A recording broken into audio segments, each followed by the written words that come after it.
Hi everyone, in this tutorial we are asked to express the function f of x is equal to 2 all over x squared minus 1 as sum of its partial fractions, and then later to show that the definite integral from 3 to 5 of f of x with respect to x is ln 4 all over 3.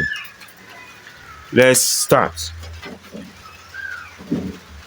F of x is 2 all over x squared minus 1. Now, the denominator here is actually a difference of two squares, because this can be written as 2 all over x squared minus 1 squared. Remember, 1 squared is the same as 1. So we can see a difference of two squares here.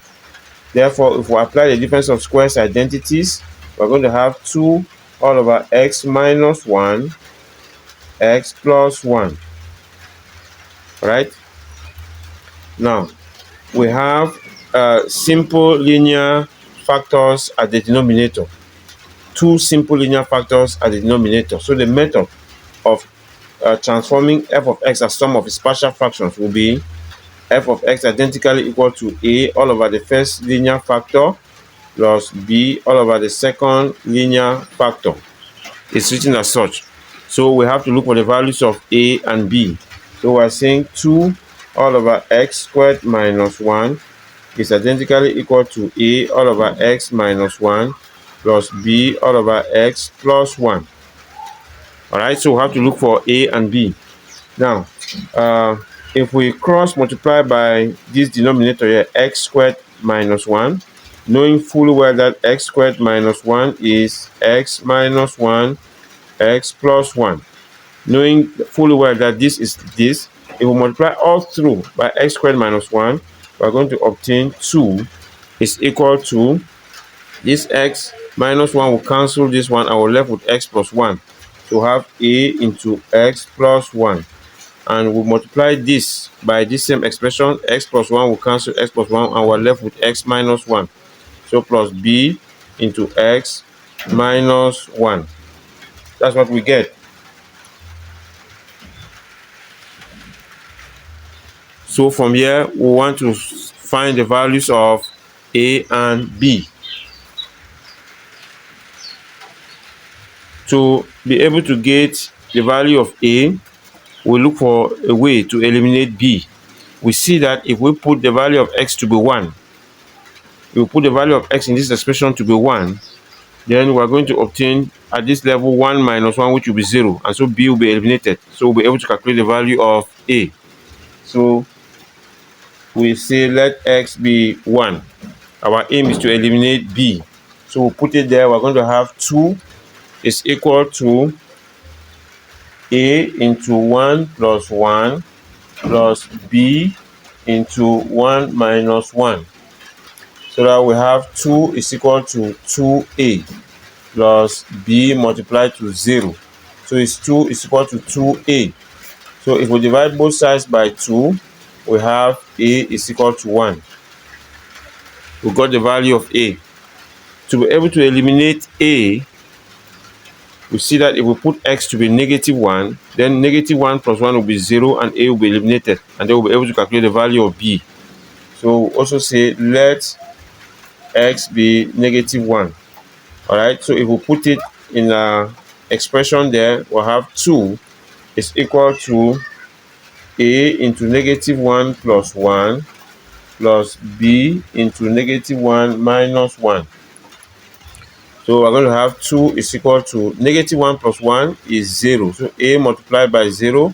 Negative 1 minus 1 is negative 2 plus b into negative 2. So finally we'll have 2 is equal to negative 2b. To get b, we divide both sides by negative 2. So that we see that b is going to give us negative 1. Now that we have the values of a and b, let us now put it in this our expression. Let's put the values of a and b in that our expression. So let's write it again up here.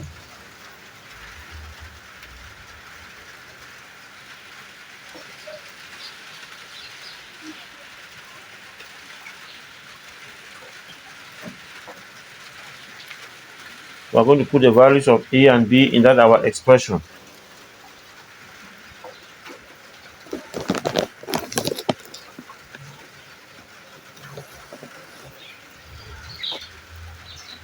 And so this is the same as a. We found a to be 1 and we found b to be negative 1. So this is our f of x. F of x now takes that form. Okay, that does it for the first part of our question. Now the second part b, it says we should carry out this definite integral from 3 to 5 of f of x with respect to x. This will be integral from 3 to 5.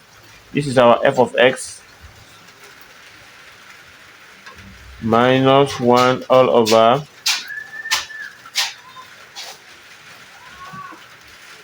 with respect to x. Now remember, integral of a sum is equal to the sum of the integrals.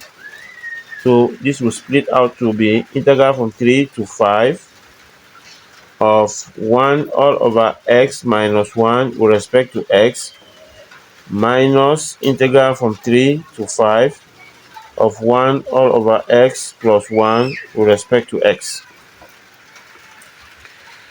Okay, so we have to carry out those two integrals.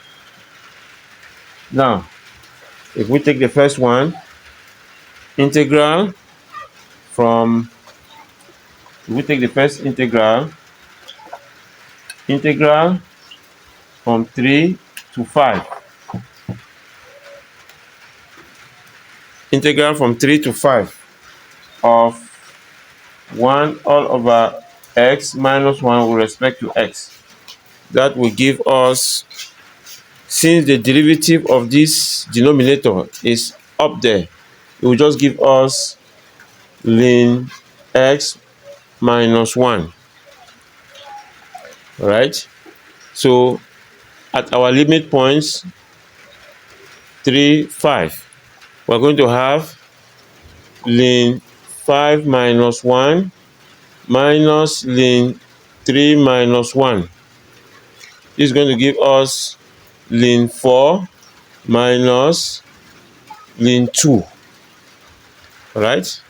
Now, integral, definite integral 3 to 5 of 1 all over x plus 1 with respect to x is going to give us, again, the derivative of the denominator is what we have up there. It's going to give us ln x plus 1 at our limit points 3 to 5. That will be equal to ln 5 plus 1 minus ln 3 plus 1.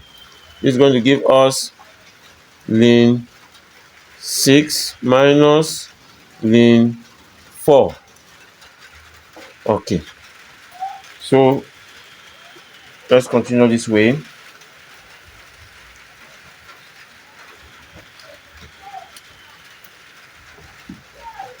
Now our definite integral from 3 to 5 of f of x with respect to x, therefore, will be our first result minus the second result.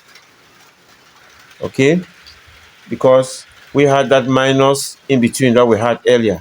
So we're going to have, it's going to be ln 4 minus ln 2, take away minus ln 6 minus ln 4. So we're going to have ln 4, we'll open this parenthesis, minus ln 2 minus ln 6, minus minus become plus ln 4. So this is going to give us 2 ln 4 minus ln 2 minus ln 6. So we're going to have, when we apply the laws of logarithm, it's going to be ln 4 squared all over 2 times 6. All right, this is going to give us ln 4 times 4 all over 2 times 6. Now this simplifies to 2 here 1, 2 there 2, 2 there 1, 2 there 3, simplifies to ln 4 all over 3 as required. Okay.